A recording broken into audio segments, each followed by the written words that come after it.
and this is recording, so All we will right. be able to share this at the end of the presentation. All right, sounds good. So I can go over. Yes, again, thank you so much for having us. It really means a lot for us to be in a room full of people who are curious about how technology shows up in a real life. It's not something that shows up in the technology industry or just in the news headlines. So we're here through AI Ready RVA and in partnership with VCU's collective Urban Regional Impact Initiative to talk about how we can build a bridge between artificial intelligence and the real community impact.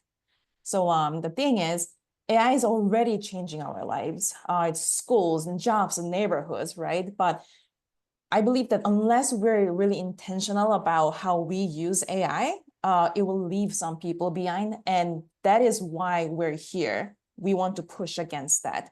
So our work is really rooted in one simple belief that AI should serve people, purpose, and place, and it's not the other way around. So Virginia, I think, I'm sorry. A little bit more about me. I'm Alexander Whiteway, and I'm just not joining you as a technologist or a strategist alone, but somebody who's also deeply invested in what it means to belong, what it means to build together, and what it means to bridge across systems. And so through my work at Modern Ancients and with AI Ready RVA, I've been focusing on designing the future of work, where innovation doesn't outpace our humanity and where data doesn't replace stories, but honors them. And so, again, as Mari said, today isn't about presenting AI as a one-stop shop solution for community engagement. It's about asking how we as a region, as educators, neighbors, and civic partners can shape this movement with intention. And so this presentation offers just one of many lenses that our community and the greater Richmond region and beyond have been working towards deepening the understanding of how the technology could be used, which AI literacy is at the forefront of. It's not just about the application in this sense. It's more about being able to leave this space with more alignment, a deeper shared language, and greater capacity to lead with care. And so we wanted to start off with some engagement with you all. We have at the top right corner a code where if you go to menti.com, you can enter that code and we will be able to get a little bit of insight from you all as to what your thoughts are when it comes to artificial intelligence. So is there a single word or emotion that comes to mind when you hear the word AI? We'd love to hear from you and start to understand through this experience today, what your feelings are in this. Alexander Amari, can you put the code in the chat? Because we can't see it now. Oops. Mari, do you mind putting that in? I can. Yes, 1 second. 572.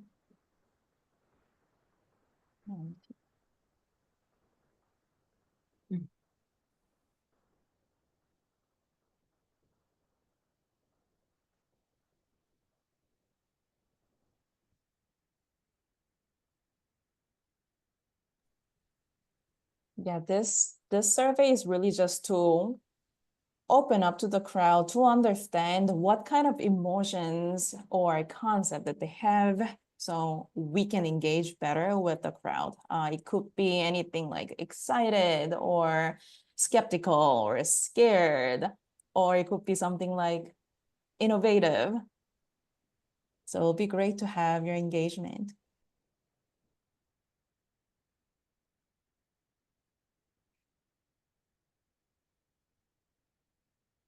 Got robot, streamline, uncertainty, accessibility, support, exciting, scary, ethics, intimidating, confusing, computer, innovation, tool, futurist. Love it. It's interesting to see. I think there are a lot more negative emotions and neutral words to me.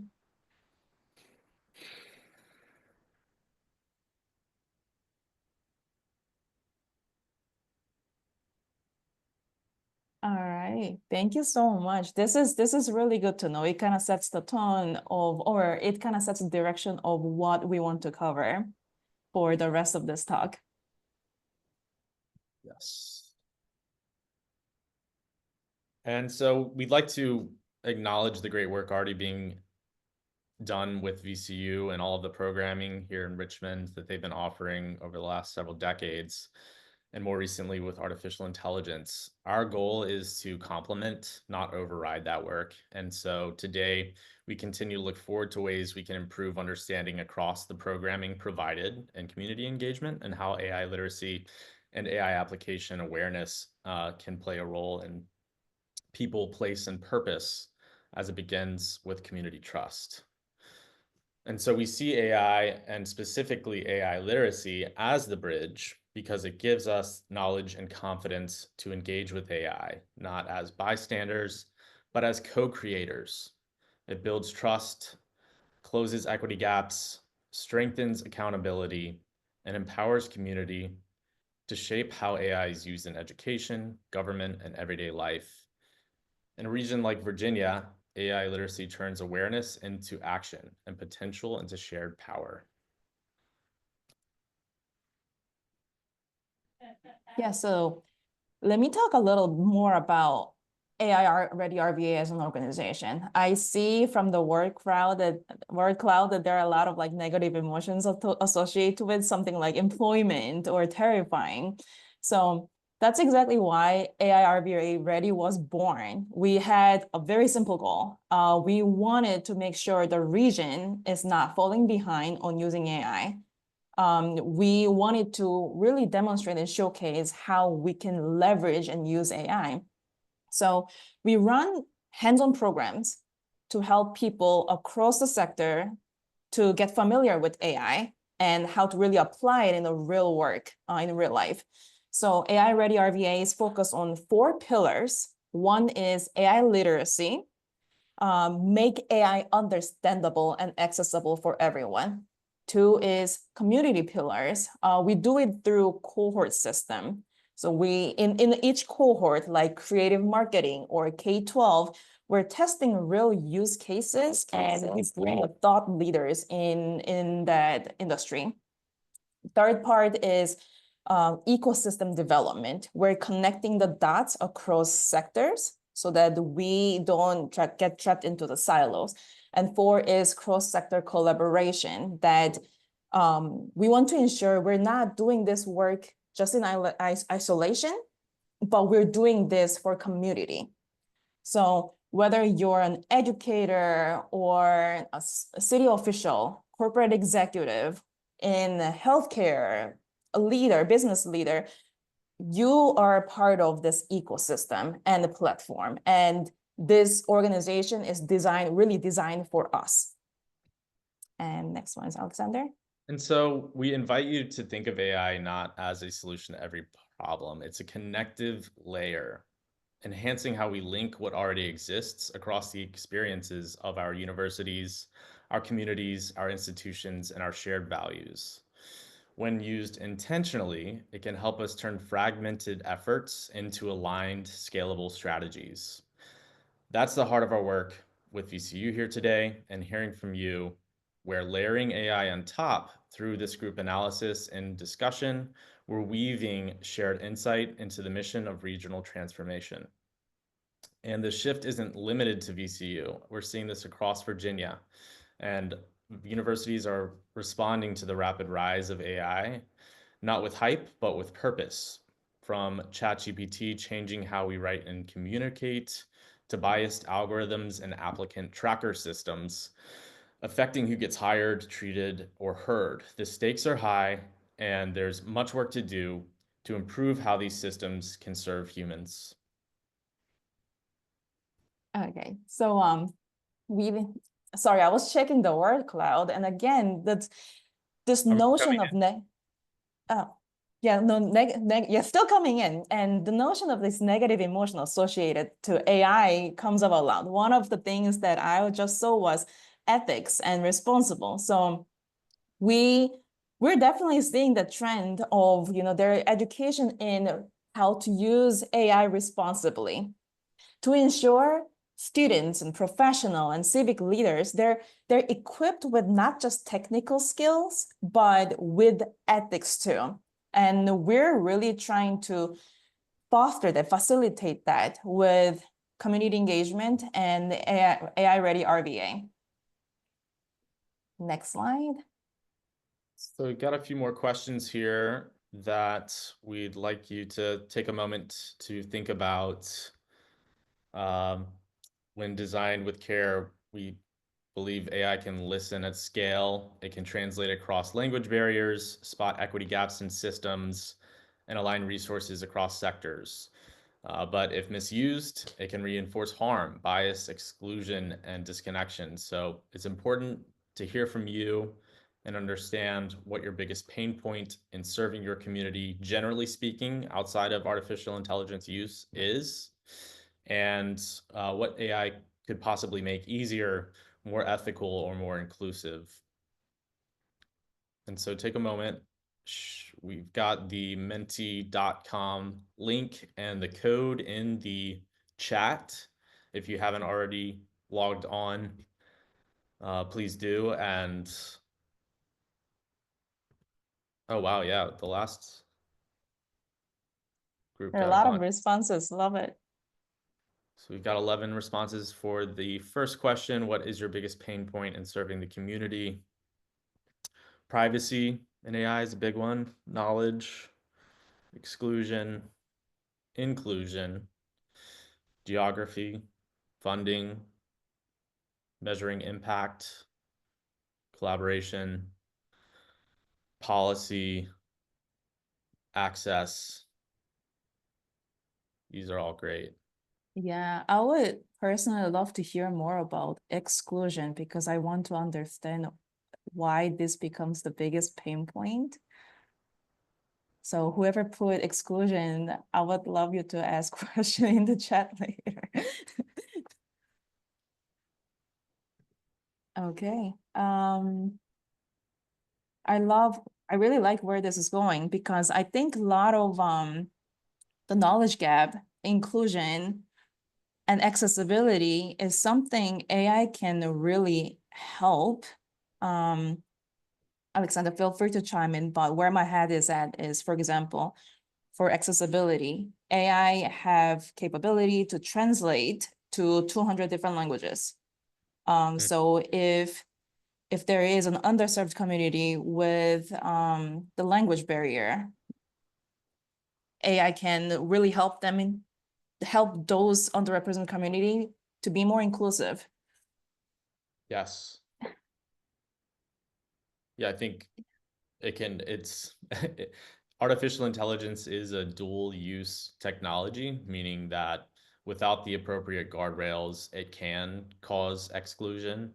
It can also cause inclusion. And so being smart about how we establish the systems to work in tandem with community discussions where we're verbally sharing in the truth of the experience as it stands, comes first, and then we recognize methods for deepening our understanding of what's going on. And so I think a part of the exclusion that we can see is when those systems take precedence in our lives over community engagement in a personal, direct communication format.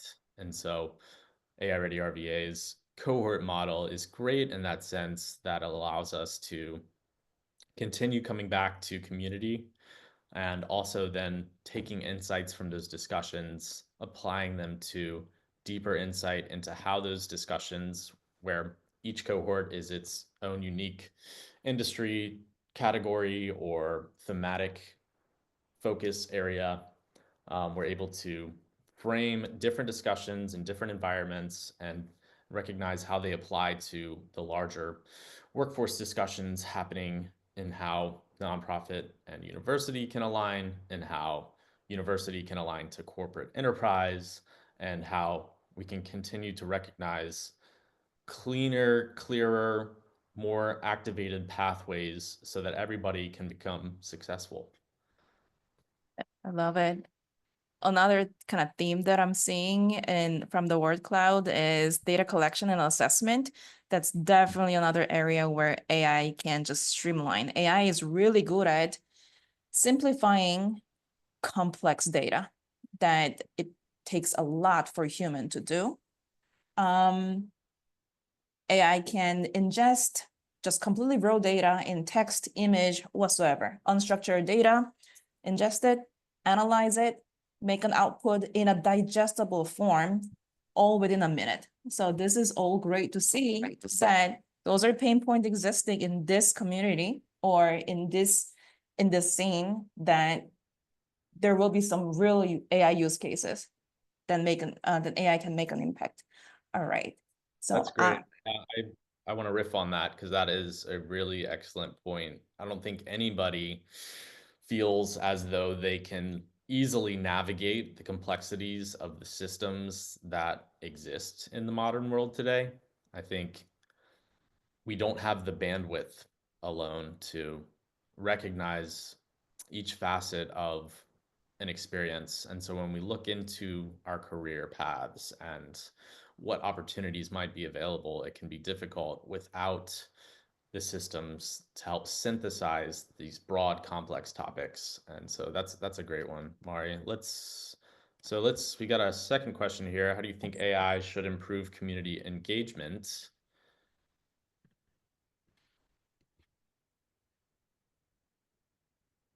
And so we've got a couple options, whether it's automating repetitive tasks, personalizing outreach to to different community groups, understanding community needs, making communication more inclusive and effective, helping with planning and strategizing smarter, or something else. And so looking forward to hearing what seems most important to you all in this moment. So Alexander, I have a question. So you've been engaging with the community through AI Ready RVA. What do you think is like your number one or two? From this list? Yes. Oh, let's see.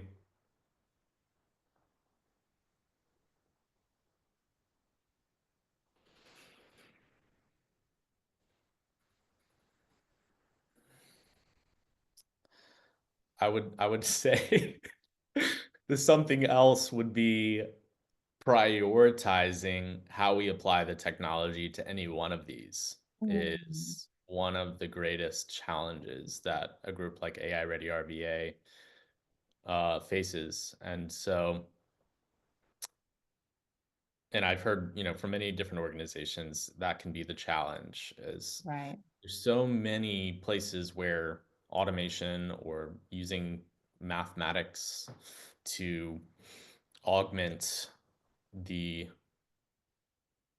replication of different tasks, or yes, personalizing outreach. If I think we've got now 16 people on our volunteer board. And so we're always looking for ways to reach out to whether it's corporate sponsors or new members to join our cohorts and many other sort of directions. It's a lot to balance, and I think every organization and individual understands the benefits of network effects and being able to reach out and stay in touch with as many friends, family, comrades as possible. Um, AI can really help improve the ability to manage that without. 100%. 100%. I'm seeing some results coming in. I don't know if you need to refresh the tab Oh, to let's see the see here. result. Yeah. Oh, there Ah, you go. There was some lag. Yeah, so it seems like number one is helping with planning and strategizing smarter. Let me think about how I leverage AI for planning and strategizing smarter. Some of the things that I do is I feed my chatbot. So I use ChatGPT and Claude a lot. I feed all the context of what matters to me, what matters to the org that I'm in, and to achieve the goal that I want or organizational goal, I just brainstorm with the chatbot. What are the 3 things that I can do this month or in a short term, 3 months or 6 months? So I ask ChatGPT to plan out my roadmap. And it's not just a roadmap with action items. I also say, like, what are my success criteria? So those are the things how I would do planning and strategizing, not just for my work, but also community engagement for like AI Ready RVA. I have a goal in mind. I give the context, because without context, ChatGPT or whatever chatbot can't really give you a personalized suggestion. So context is the king. I would give as much context as possible. For example, previous work or previous success or whatever community that I want to engage with. What is unique about them? What are their demographics? So that ChatGPT can have a personalized recommendation.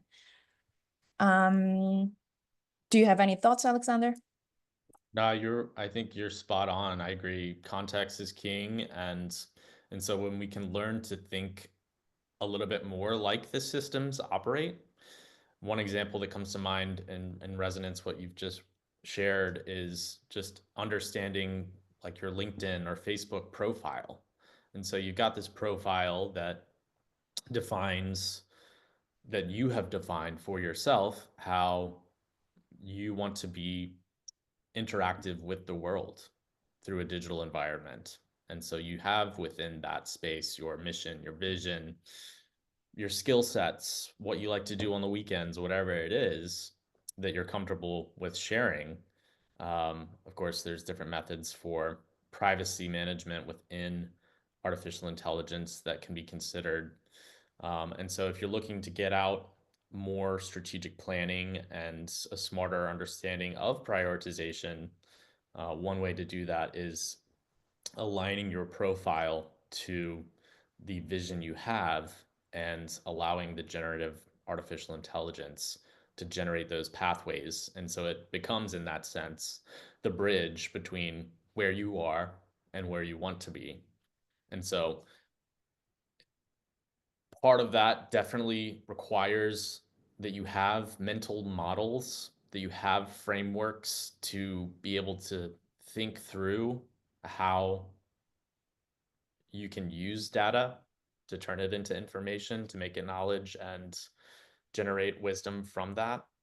And then, of course, it's a starting point. It's an internal brainstorming process that then you want to take that to your community and have discussions about. And so it's really setting you up to go out into the world and continue refining your feedback loops through discussions, and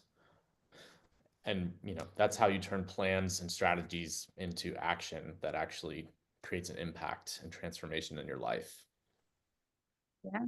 And these days, there are so many AI tools to make your work way more efficient. And I know based on the emotions that I've seen, it seems like in this room, there are more of technology skeptic, I would say, or maybe more resistant side. I think it's important to understand that I think AI is just a tool. It's really for you to make your work better. And a good place to start what AI can do is really just utilizing chatbot. I'm sure a lot of people in this room heard about ChatGPT, Gemini. It's a great place to start. And again, once you start asking the question, so for example, hey, I want to understand this community. Where should I start? and really see the value that AI can provide for you to facilitate your learning and efficiency, I think some of those negative emotions maybe get lifted down a little bit. So yes. We got a question, speaking of, coming from Molly Dickinson at VCU Medical. It says, we have issues with community trust, and as the Reddit study showed, AI is good at changing minds, but when revealed, people feel betrayed. This could erode public trust even further. How can we use AI for outreach while overcoming issues of public trust? Okay, if I can chime in first, I would actually love to learn more about how AI is good at changing minds, but when revealed, people feel betrayed. I actually want to learn a little more about it because I don't think I have a great understanding of that. But this is my philosophy in AI use and trust. I believe that AI should be always on the back end. AI shouldn't replace the human interaction because trust comes from human to human interaction only. So again, AI should do all the planning, strategizing, automating, make me efficient so that I can spend way more time actually facing people. So I should be in charge of all the front end experience. So if you, for example, if you utilize just AI, generative AI to create, I don't know, a blog post or whatsoever, it'll be so quick to lose people's trust because people these days, they're so good at spotting what is AI generated. So one thing that I do, so I create a lot of content on LinkedIn, talk about my AI philosophies. I don't use Gen AI to write my thoughts because people know that it's not my authentic voice, it's not my real authentic personality, then I lose trust really quickly.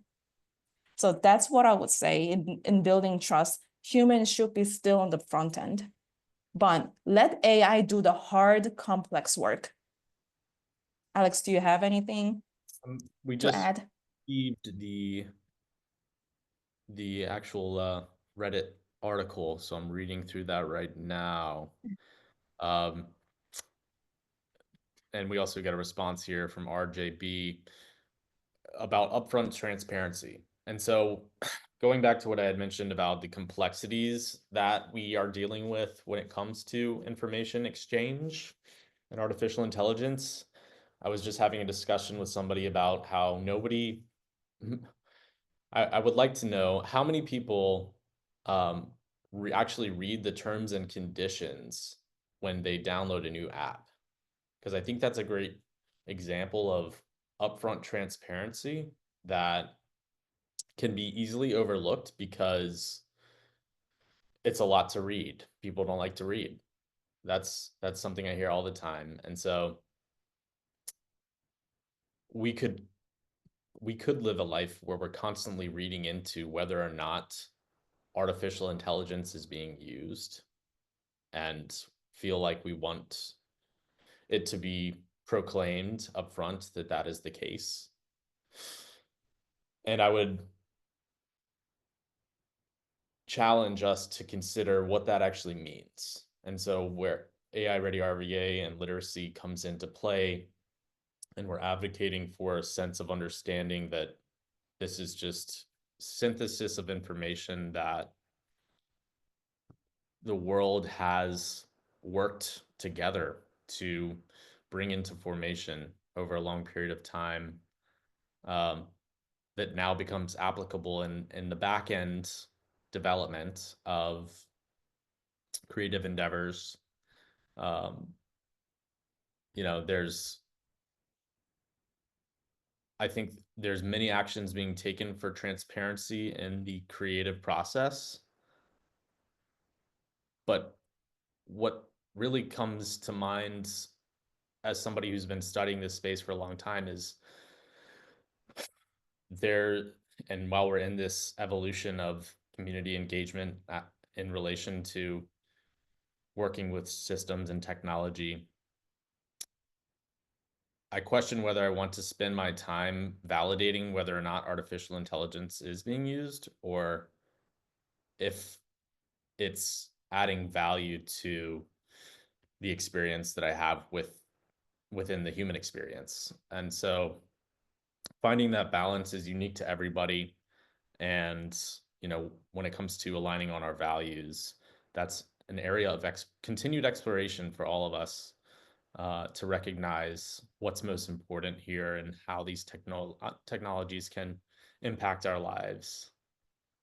We had a TLDR. It was a customer service chatbot, and the Net Promoter Score on the chatbot skyrocketed for the organization when disclosed that people were not talking to an actual human to resolve customer service issues.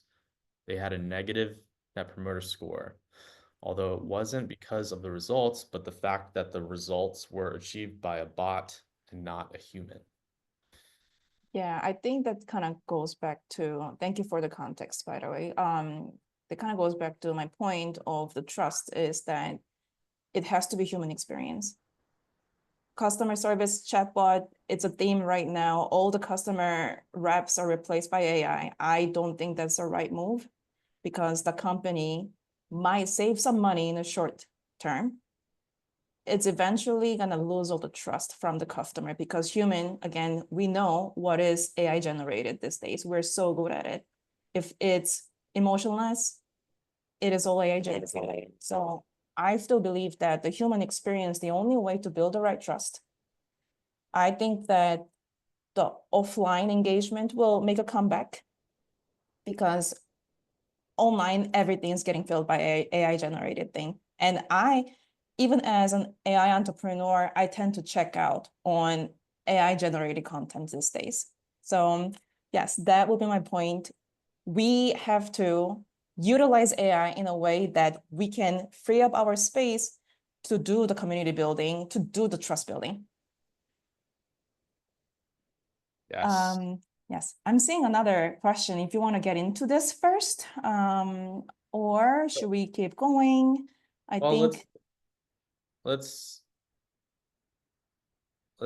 check this out. We got some good yeah. insight. Transparency, the delivery. The question, yeah, sorry.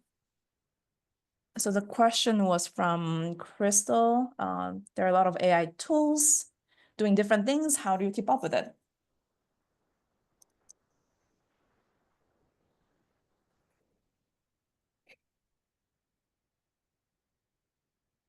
So I can go first while you're, yeah, while you think, Alexander. So yes, there are so many AI tools these days. And I have a philosophy of my own. I don't jump around between a lot of different AI tools. The reason is I personally don't want to be an AI consumer. I want to be an AI producer so that I don't get left behind. And what I mean by AI producer is that I have to have my own framework and mindset to utilize this technology. So I tend to go to just ChatGPT and Cloud, and I have my own mental model. Okay, do I set the right goal? Do I feed the right context? Do I ask the right question? Do I write and ask chatbot in a way that is clear and concise and communicative, that AI can work for me? So it is a practice, right? And you have to build that muscle, how to leverage the technology before jumping into different app and just use whatever they give you. I really believe that now with generative AI, what sets people different is how creative you are and how critical you can think. So to your question, Crystal, yes, there are a lot of AI tools. Do I keep up with it? No, I don't. I don't keep up with it. I just equip myself with the right, I guess, thought process. But I have to say this. I think in the future, job market, one of the core skills that the employer is gonna look for is how fast, how quickly you can adopt this different tools, the different AI tools, because different companies will adopt different tools and they want you to jump in immediately. They want you to be efficient. So I think it's important to, one, have the mental model and framework, but also second, be adaptable. So try out different tools here and there, make your own mental model, and just jump in when you can. So that is my answer. That's great. Just moving forward to this next slide here, the process of moving from story pattern to action is one of those simple mental models that we can use. We actually used this at our regional launch event this past March, which saw over 450 attendees, where we used artificial intelligence, like we mentioned earlier, with profiling the speakers for our panel discussion. We would like to have join us and be able to have a cross-functional discussion about, quote unquote, the power of possibility and how AI could be leveraged in our city. We had Danny Avula, the mayor of Richmond, Emily Bohm, the director of cybersecurity and software and knowledge work at Virginia Economic Development Partnership. We had Miriam Friedel, the VP of Machine Learning and Engineering from Capital One, and VCU's own Erdem Topskull, Senior Associate Dean for Strategic Initiatives and Enrollment Management in the College of Engineering. And so using artificial intelligence to understand the activations from each of these individuals' missions and our focus on the power of possibility, we were able to position a framework for further development on each of their parts to recognize a way to introduce this discussion to our audience of 450. And through that evening, we also used a Mentimeter tool that allowed us to collect questions from those 450 attendees and learn from the community about what they see as the power of possibility for artificial intelligence. Those questions were then handed over to our speakers to answer based on, their area of expertise. And it turned out to be a really fruitful discussion that improved trust in the community.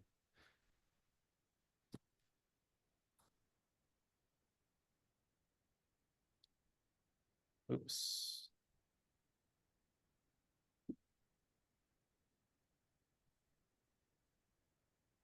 Skipping ahead here to another use case for artificial intelligence. This image at the top left was one that came from the community. It's an actual image, right?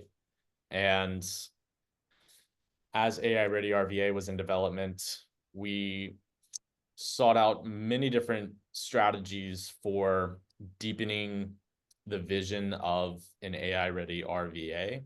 One of those included discussions around having a space where, because we know in-person lab specific communications can heighten our understanding and shared effort, we saw that just creating this sort of visionary example of a transformed, dilapidated building that's not being used as a really simple use case that artificial intelligence enabled.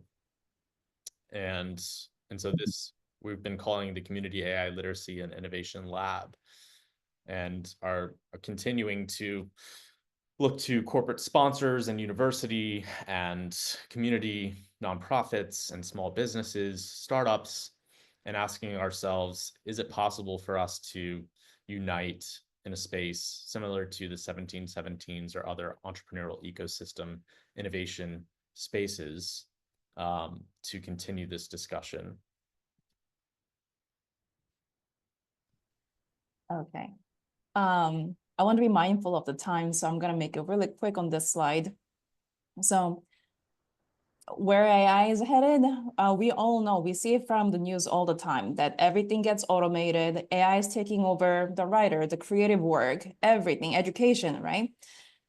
And I think that's why it's so critical for us to really act and be on the front, like a front line. Like we have to lead. And I remember from our earlier survey, right? There are a lot of negative emotions. It's scary. It's confusing, right? And that's exactly why we need to be more equipped. And I think there are some things from the surveys, something like AI ethics. Another thing was environmental effect that I remember. Is it equitable, transparent? I think those are great voices. And one thing I want to leave here is that AI model itself is not inherently biased. It gets trained based on the data that's out there, right? And one thing to make the model more equitable and transparent is you have to put those data out there on the internet. You have to go out, voice your opinion that you're deeply concerned about certain things. How does children use this AI? What about the environmental effect? Your voice on the internet becomes a data point, right? So if you have any concerns, please share that because we need those perspectives for AI to be more equitable and inclusive. All right. So next slide, we have another Mentimeter question. Let's see. And what we want to see is there any use cases, local use cases that you're facing every day in community engagement that we can kind of like co-design together? Let's see, can I move this Mentimeter? Sorry, I'm juggling between different things. So if you can just give us maybe one or two use cases that we can go over together, how we can leverage AI, where AI can chime in, how it can make your work seamless and efficient, I would love to design a session. We only have about 10 minutes left, so I'm gonna make it really quick.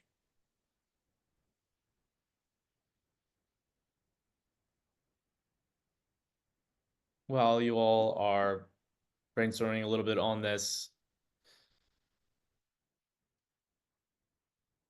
we have also been thinking about this internally of AI Ready RVA, and through the discussions we've had at all of the cohort meetings and with discussions like this across the city.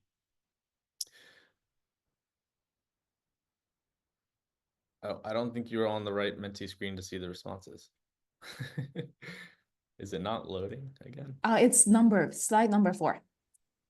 Oh, there it is. Thanks, Jade. What's one local? Yeah, here we go.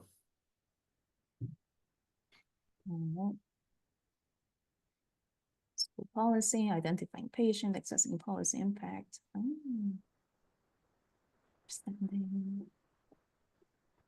There are a lot of words. Okay. Alex, do you want to pick one for me that I can just kind of talk through? Or we can just brainstorm together on the spot. Yeah, give me a sec to look at these.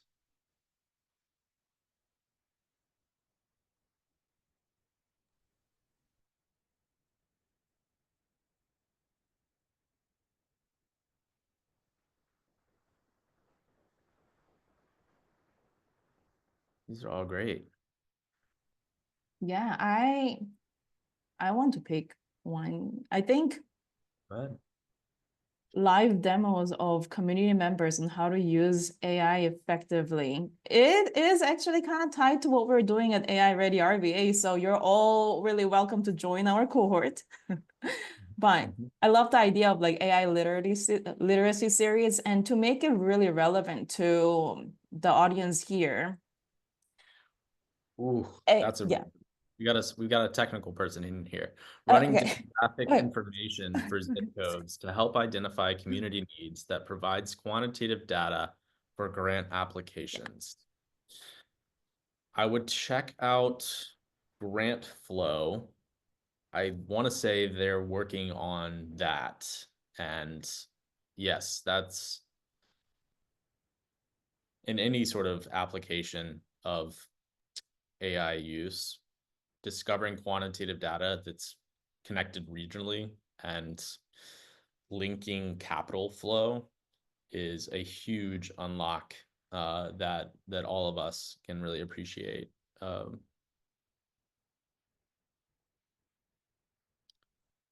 Arts and culture focused engagement plan to increase input and public expression of community development needs in a low wealth community. One of our board members is Nicole Jones, who works with the arts community in downtown Richmond, and let's definitely talk to her about that. I think that can definitely come together. Yes, Art 180, you got it.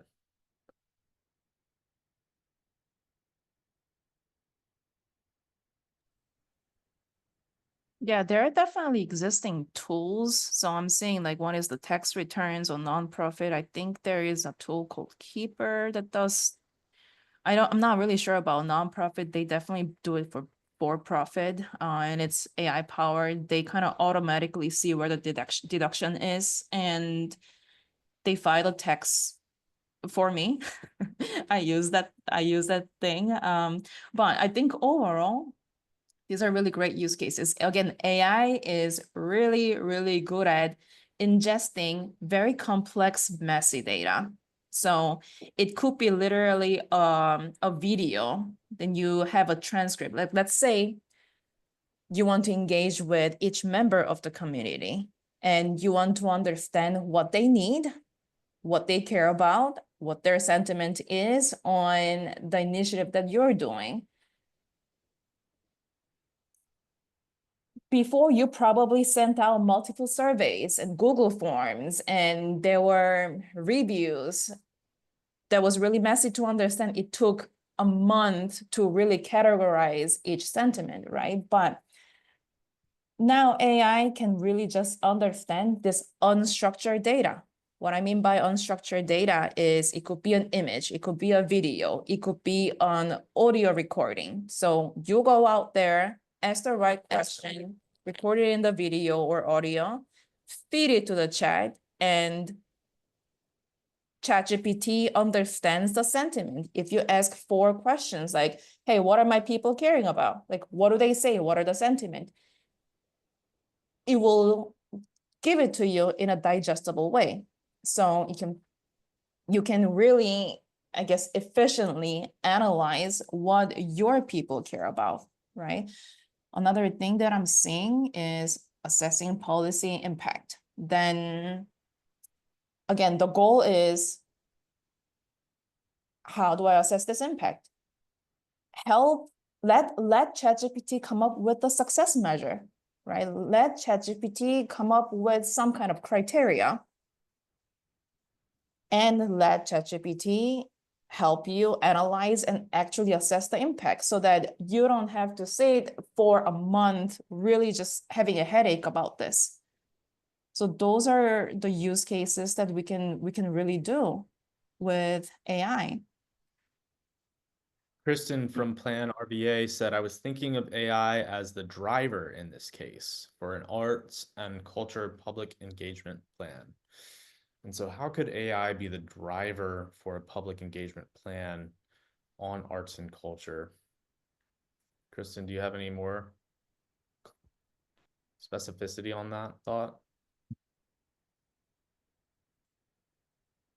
Yeah, I would love to hear more about what she meant by the driver.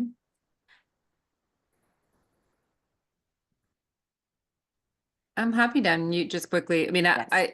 there were suggestions about connecting with people in the community, and I think that's actually just what we're already doing. And so I think in co-creating with AI is what I was, there's just that tension between authentic listening to a community, not applying things to a community, and allowing something like AI to drive things going towards the community, and that well of knowledge that comes up through the community. So I think for me, it's co-creating in those types of spaces where AI is pulling from a wider range of resources and information that can help me think outside the box or put some things together that I hadn't thought about. But then listening to the community that you're trying to serve is always, like priority to me. So I think that's for me the difficulty. I don't want to create some plan that you then just apply to people. Yes. If that helps. I love that. I love that because, I think that AI itself is not biased, but it's actually the human. Like we have inherent bias. So it comes out in a way how we use AI and even the output. I love that you're thinking about it because, one of the questions that I actually I ask my ChatGPT pretty much almost every time is, hey, what are my blind spots? Second, what am I missing? So ChatGPT really expands my perspective outside of what I previously thought. I ask, what are my biases?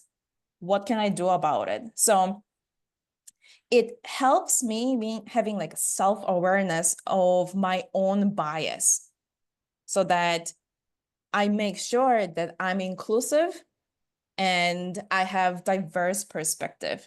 So that's one way. I keep asking those questions, right? Second thing is in ChatGPT, you can customize your ChatGPT. And one of the prompts that I add is that, hey, when we're brainstorming, make sure you give back 3 questions to broaden my perspective.